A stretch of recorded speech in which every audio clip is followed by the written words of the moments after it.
আমার চিন্তা পর্যন্ত তা বেশি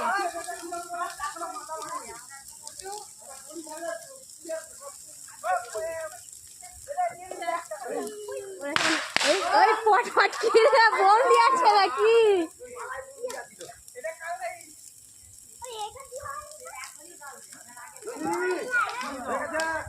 আর ওইটা কখন ধরবে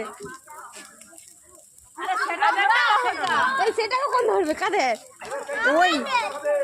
ওইটা ওইখানে করছে ওইখানে তাপ রাখতে পারবে তো তাপ হবে মনে কারেন্টের খুঁটির সামনে করছে